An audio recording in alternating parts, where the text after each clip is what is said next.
juga akan memberikan warna pada kuku.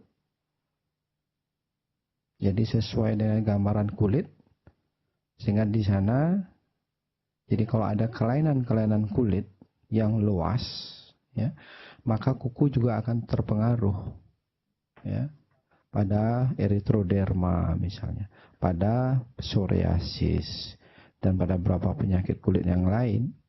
Itu akan memberikan gambaran kuku yang terpengaruh oleh kelainan-kelainan dari kulit tersebut.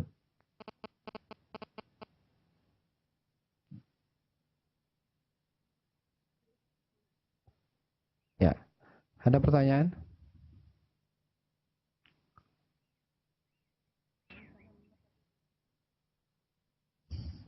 Jadi nanti yang kita dapatkan dari sini, yang merupakan juga organ aksesoris dan juga memberikan suatu penampilan pada seorang individu, maka apabila terjadi suatu kerusakan atau suatu infeksi pada kuku, akan memberikan gambaran-gambaran yang kurang menarik pada kuku.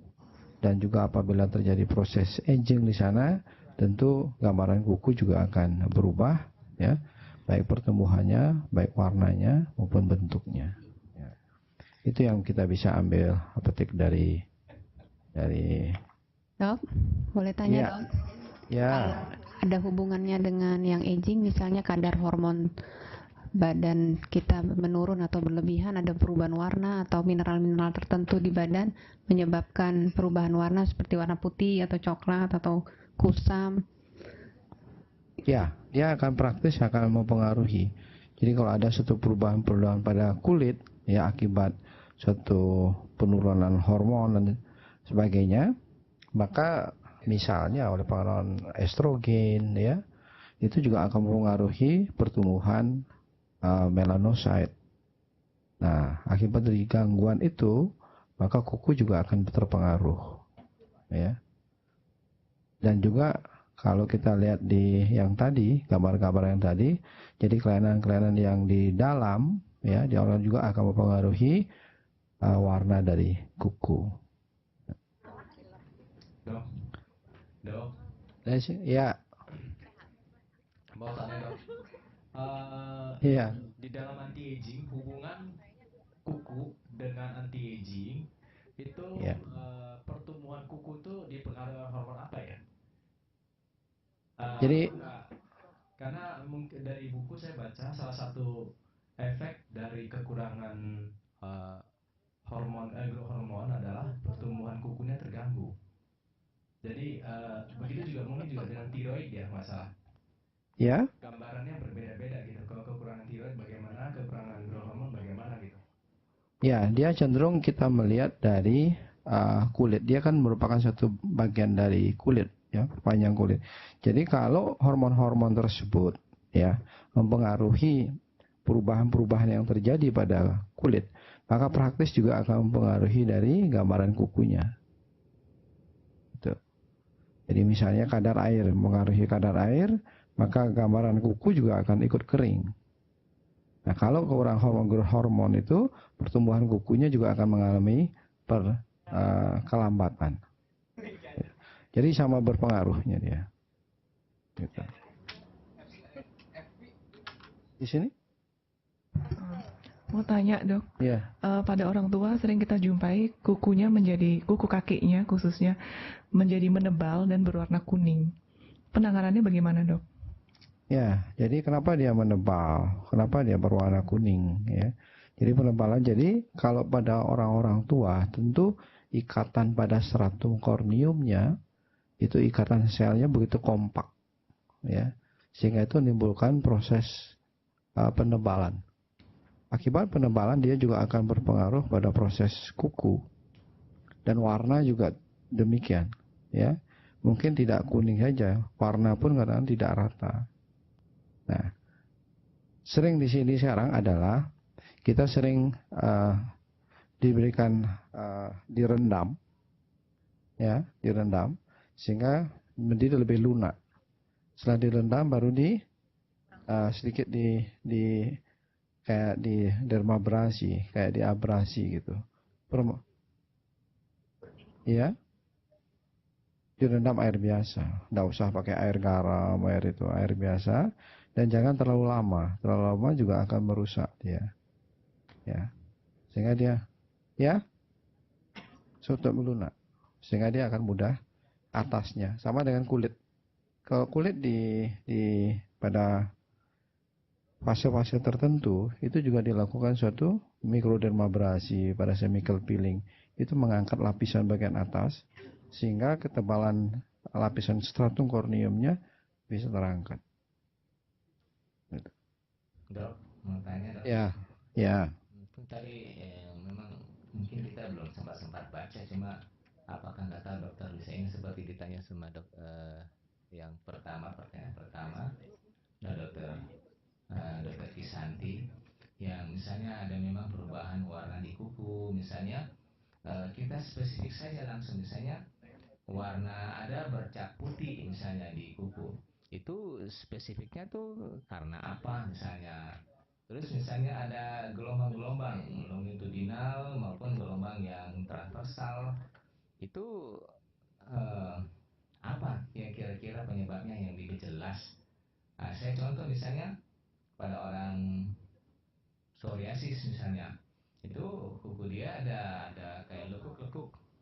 Ya, pitting nail. Kira-kira kenapa itu sampai dia bisa berlekuk pada penderita psoriasis contohnya misalnya gitu, sehingga kita lebih spesifik, jadi tidak umum misalnya tahu perubahan kuku tapi apa sebab pastinya apa gitu. Jadi misalnya kalau bintik putih dihubungkan dengan apa definisi mungkin mineral apa gitu kan, mineral apa atau misalnya zat gizi apa gitu yang membuat dia ada seperti itu gitu. Terima kasih. Jadi ada saya mungkin lupa bawa itu bagannya, ada beberapa kelainan kuku ya yang tidak hanya harus memberikan kelainan pada kulit, tapi merupakan kelainan pada organ dalam ya yang memberikan warna atau perubahan bentuk pada kuku ya. Nah, nanti saya berikan tabelnya yang lebih spesifik ya. Kelainan warna begini disebabkan oleh ini kan. Nah, yang di sini misalnya apa, psoriasis. Psoriasis adalah suatu kelainan pada kulit yang terjadi pada turnover dari sel basal yang harusnya dalam waktu 21 sampai 28 hari, ternyata dalam waktu 3 hari atau 4 hari dia sudah sampai di permukaan kulit. Nah, kemudian akibat itu juga itu ada suatu clubbing, suatu elongasi pada dermis, sehingga itu menyebabkan ya mudah pertama akibat turnover yang meningkat itu terdapat dari plak, jadi kulit yang menebal yang bersisik ya, dan ada elongasi itu ada suatu perpanjangan pada reteridge pada dermis. Nah, akibat itu pertumbuhan dari kuku itu akan mengalami gangguan. Akibat gangguan tersebut pada terjadinya turnover, terjadinya plak dan adanya reteridge yang memanjang, itu dari lekukan-lekukan pada kuku. Itu salah satu contoh kelainannya ya. Misalnya pada infeksi itu juga memberikan gambar yang berbeda ya. Nanti saya berikan tabelnya, jadi yang lebih spesifik. Kalau warna kuku seperti ini disebabkan oleh karena kelainan ini, kuku seperti ini kelainannya seperti ini gitu ya. Ya. Yang berikutnya ada? Topik berikutnya? Sini ada pertanyaan lagi? Ya.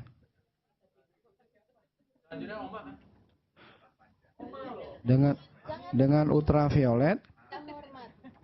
Ada pertanyaan Dokter Eva ya?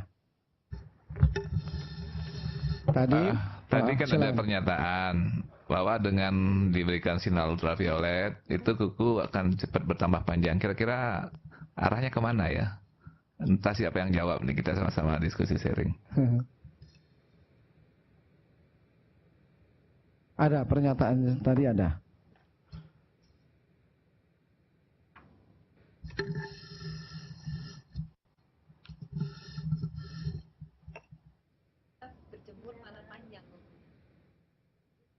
Ya, dengan paparan sinar mata ultraviolet, maka pertumbuhan kukunya itu semakin panjang.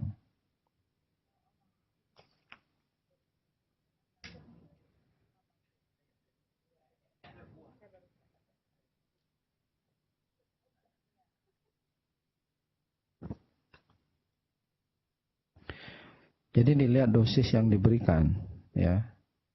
Jadi kalau secara logika, paparan ultraviolet jangan waktu yang panjang justru akan menimbulkan kerusakan pada sel, ya, penghambatan dari mitosis, ya. Tapi kalau dengan paparan ultraviolet dikatakan, nah ini bisa dijelaskan mungkin?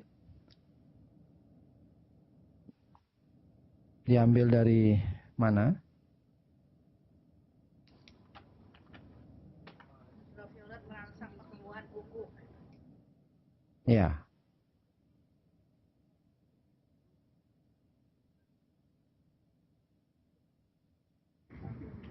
Dok, itu Ya. dengan sinar ultraviolet itu peredaran darah akan lebih cepat. Hubungannya dari situ, dan merangsang pertumbuhannya itu merangsang perbaikan sirkulasi darah dari palung-palungnya itu. Ya. Jadi kita lihat dulu, jadi dosis yang diberikan, ya, dan sinar apa diberikan? Sinar ultraviolet. Jadi itu ngambil tadi kita inframerah, ya. Infrared, Dok. Oh, inframerah. Jadi itu melihat apa? Jadi kalau itu sistem itu dipakai dalam merangsang suatu pertumbuhan kulit. Jadi kalau itu mendapat paparan, ya, pemanasan, terjadi vasodilatasi, terjadi perbaikan, misalnya kayak seperti wound healing, ya, mempercepat wound healing, maka ini digunakan untuk pertumbuhan. Jadi memperbaiki misalnya pada kulit-kulit yang menua, ya, itu kan dilakukan suatu paparan, ya, baik dengan infrared maupun dengan laser, sehingga dia akan memperbaiki, meregulasi dari pertumbuhan keratinosit, ya. Yang berikutnya ada yang sudah topiknya apa?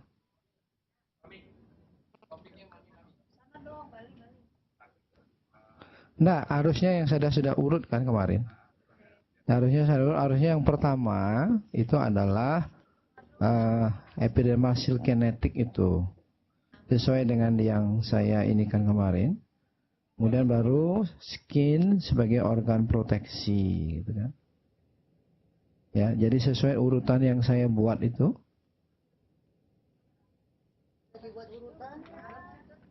Yang kemarin, yang kuliah terakhir kan ada urutannya itu saya berikan, topik-topiknya itu. Sehingga nanti terakhir itu, yang paling terakhir itu adalah aging skin, itu topiknya, ya. Sehingga apa yang sudah dibahas itu disimpulkan kemudian di dalam satu topik. Jadi peranan-peranan semua komponen-komponen kulit itu, perubahan-perubahan yang terjadi akibat satu pertambahan usia, kemudian adanya faktor lingkungan sehingga menimbulkan suatu aging. Nah, itu disimpulkan yang terakhir nanti. Itu topiknya juga sudah saya bagikan itu, gitu.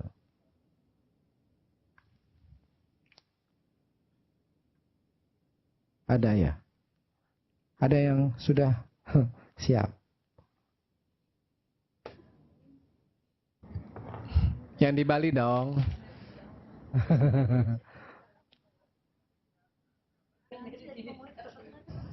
Ya.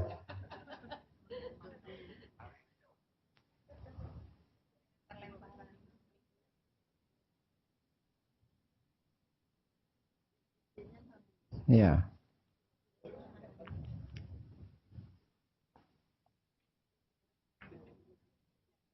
Belum ya? Belum.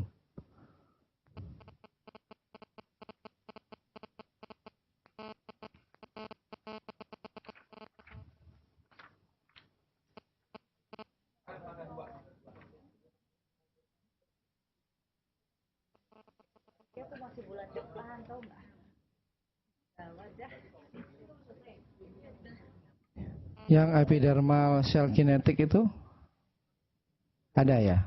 Siapa punya tugas?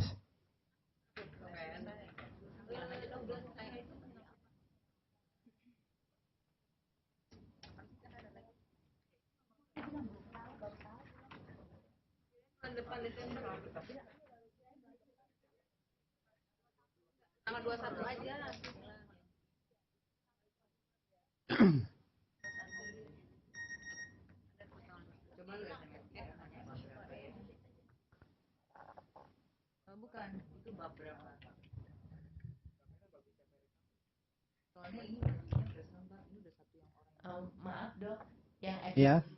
kinetik saya belum siap. Ya. Hari Minggu boleh ya dok? Kalau yang ini skin sebagai organ proteksi sudah siap? Belum.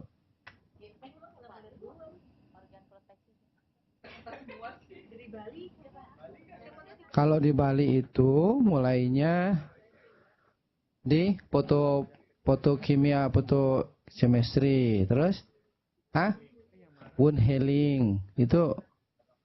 Jadi di belakang-belakang itu yang kalau di Bali, ya. Belum ya?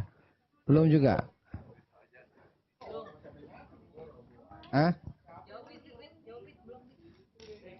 Ya.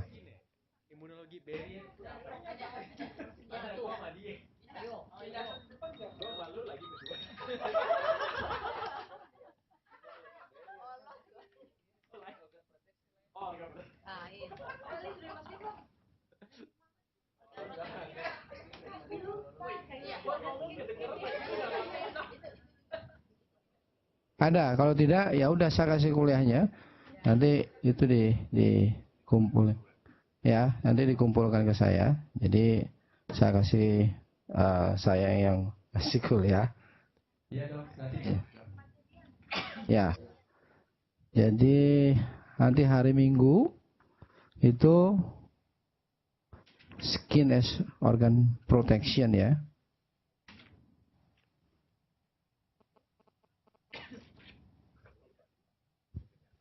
Ya 2 atau 3. Karena kalau 2 saja dia nggak akan cukup. Ya 2 sampai 3. Ya. Jadi hari Minggu. Ya. Skin. Kemarin saya kasih urutannya ya. Belum, nggak dikasih urutannya, nggak tahu. Kan ada saya urut. Saya fotokopi juga ya. Colet. Ini aja di belakang nih, kita cari-cari nggak ada.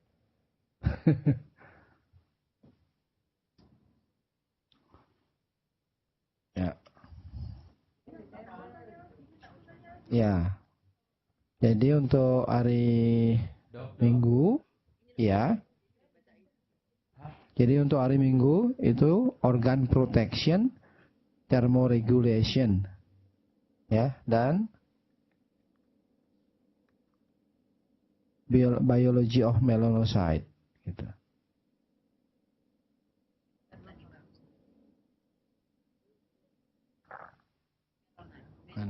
Jadi 2 topik itu. 3 jadinya kan? Organ protection, thermoregulation, dan biology of melanocyte.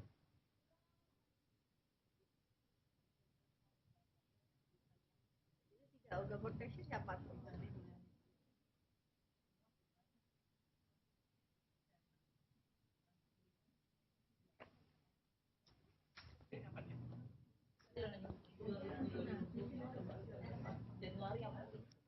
Kemudian di berikutnya itu ada kolagen, kemudian kolagen, elastik, kemudian the role of extracellular matrix metalloprolineation in connective tissue remodeling.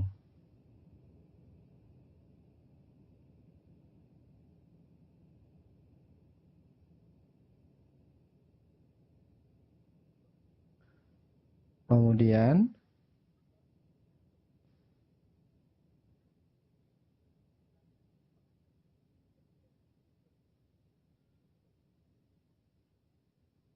biology of sebaceous gland, biology of endocrine gland, ya. Kemudian biology of hair, itu.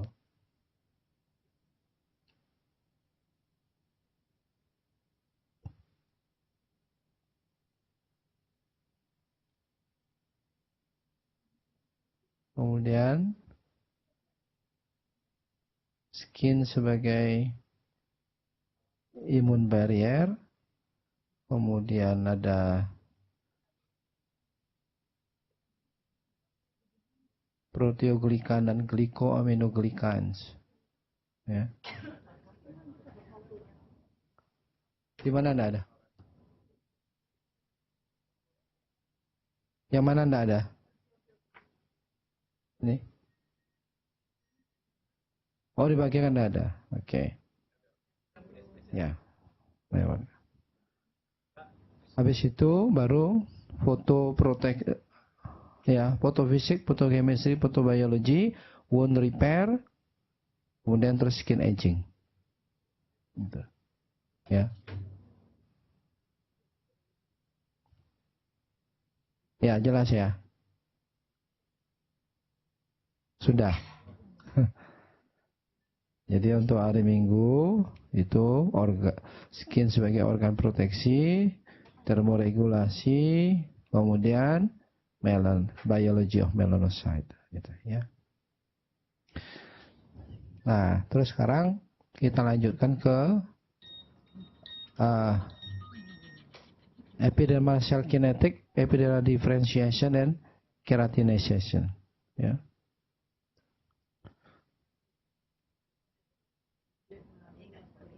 Mungkin enggak bisa di ini, apa namanya, PowerPoint-nya.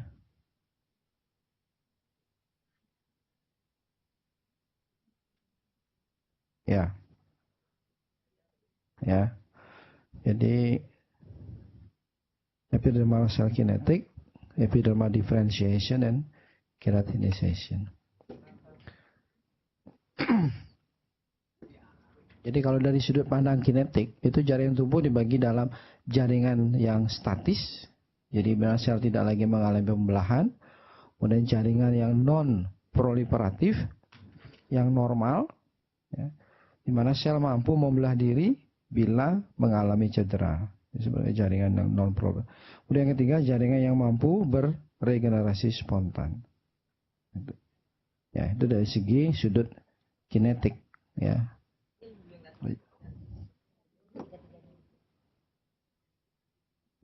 Nah, ini beberapa siklus sel, ya, ini sudah sangat familiar.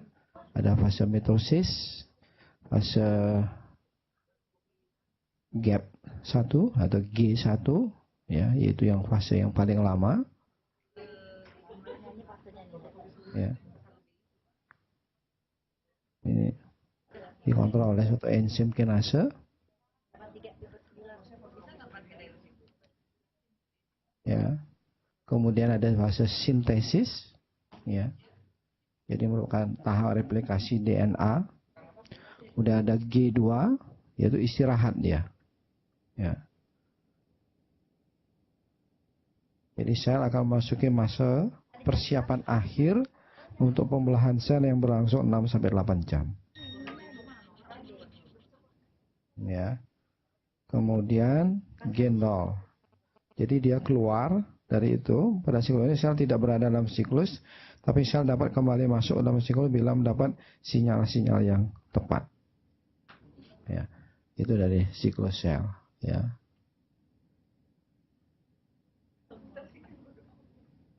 dia mengalami terminal differentiation, kemudian mati.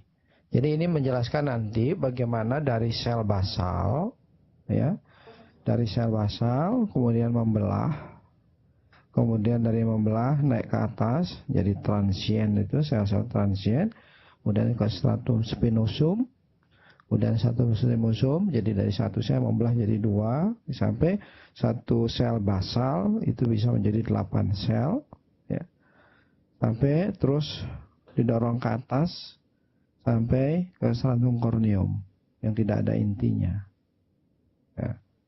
Dan dia mati, itu terminal differentiation,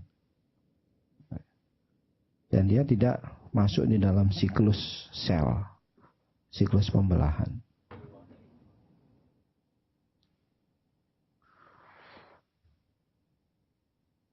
Ya. Jadi dari stem cell, ya, kemudian dia naik ke atas, ya, sampai di stratum granulosum, stratum lucidum, itu sudah terminal, itu sudah terbentuknya keratin, itu merupakan terminal differentiation, ya.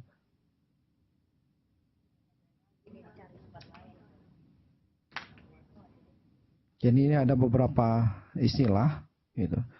Waktu siklosel, waktu yang dibutuhkan oleh sebuah sel untuk berpindah dari tahapan yang manapun ke titik lain siklus berikutnya, sehingga terjadi proliferasi keratinosit, ya. Kemudian fraksi pertumbuhan, rasio sel proliferasi dengan sel yang tidak berproliferasi. Kemudian indeks mitosis, yaitu persentase sel yang sedang berada pada fase mitosis dalam suatu siklus sel. Waktu pergantian, waktu ini dibutuhkan untuk memindahkan sejumlah sel pada kompartemen jaringan. Dan waktu transit, waktu antara saat sel masuk dan meninggalkan jaringan tersebut. Stem cell, sel penguat transient, dan diferensiasi sel pada epidermis. Jadi pada epitel yang berlapis, diferensiasi sel berlangsung relatif singkat. Maka populasi sel perlu memperbarui diri untuk membentuk sel-sel baru yang dibutuhkan saat diferensiasi terminal, yaitu namanya stem cell. Jadi stem cell ini memiliki kapasitas yang tidak terbatas untuk memperbaharui diri, ya. Pemecahan diri lambat, ya. Kemudian ada dua populasi stem cell, yaitu keratinosit pada epidermis dan sel pada folikel rambut. Ya, itu terdapatnya stem cell itu di situ, keratinosit epidermis dan sel pada folikel rambut. Sehingga dia akan tumbuh, ya. Kalau ini tidak ada, maka dia tidak akan mengalami pertumbuhan. Jadi stem cell ini terletak pada lapisan basal. Kemudian pemeliharaan stem cell tergantung dari integrin beta 1. Mampu membentuk koloni besar, kemudian mampu memperbanyak diri dan memicu kembarannya untuk berdiferensiasi. Ya. Jadi kembarannya yang berdiferensiasi, stem cellnya tidak. Ya. Pada kultur nanti dilihat dengan gambar, ya, mungkin lebih jelas dengan gambar. Pada kultur hanya didapatkan koloni stem cell besar, terpelihara dan tidak mengalami diferensiasi. Jadi stem cell tidak mengalami diferensiasi, kembarannya yang mengalami diferensiasi, ya. Ada sel penguat transient, jadi keratinosit yang proliferatif, artinya setelah beberapa putaran mitosis akhirnya berdiferensiasi. Jadi S itu merupakan stem cell, kemudian T-nya adalah transient amplifying cell, kemudian dia yang membelah, ya, membelah terus akhirnya menjadi terminal diferensiasi. Jadi kalau kita lihat di dalam siklus tadi, jadi dia mengikuti, ya, jadi terminal diferensiasi itu sel itu Ya, terminal diferensiasi. Nah, itu sampai di stratum corneum. Kemudian dia mati. Ya, tanpa inti dia. Ya. Ya. Jadi itu perkembangan selnya dan proliferasi sel, berdiferensiasi dari sel basal, sel spinosum, kemudian sel granulosum, ya, lucidum dan stratum corneum. Gitu.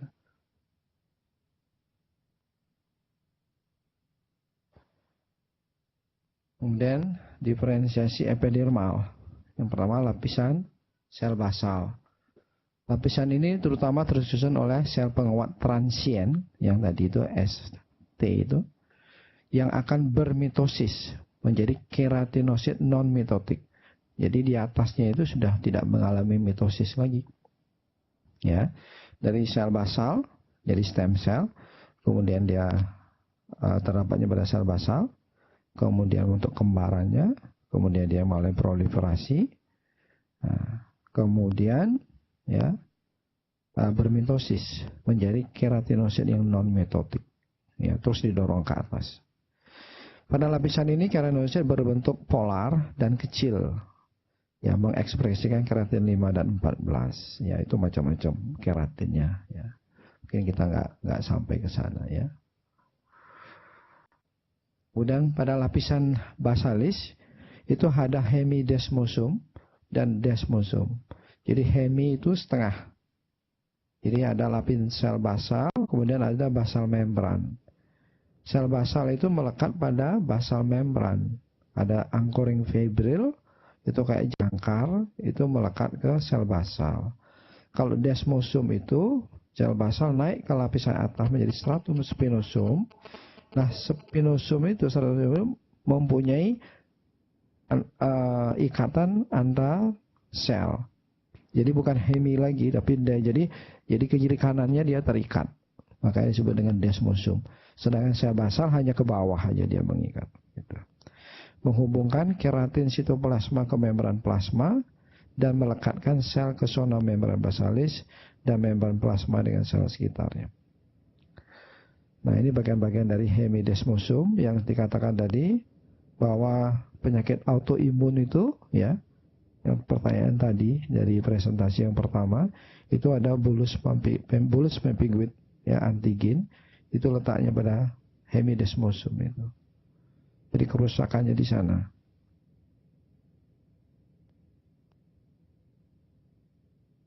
Kemudian lapisan sel, kita naik lagi ke atas menjadi lapisan sel spinosum. Ya. Sel pada lapisan ini lebih aktif dan lebih besar daripada sel di lapisan basalis. Keratin 1 dan 10 adalah protein filamen yang terbanyak.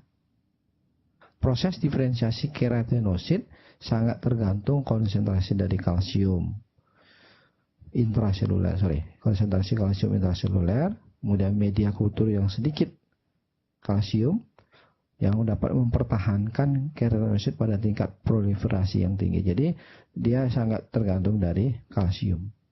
Ya. Jadi kalau kalsium menurun, maka proses diferensiasi selnya juga akan mengalami penurunan. Ya.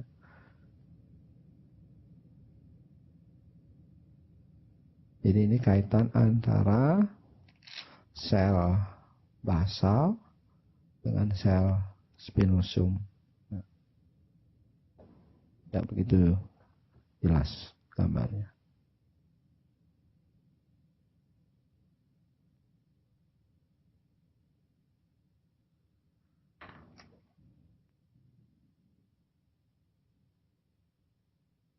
Ini lapisan spinosum, ya, itu memang plak desmosum, ya, desmosum. Dari yang intraseluler ada desmoplakin, udah ada transmembran, itu ada desmoglein.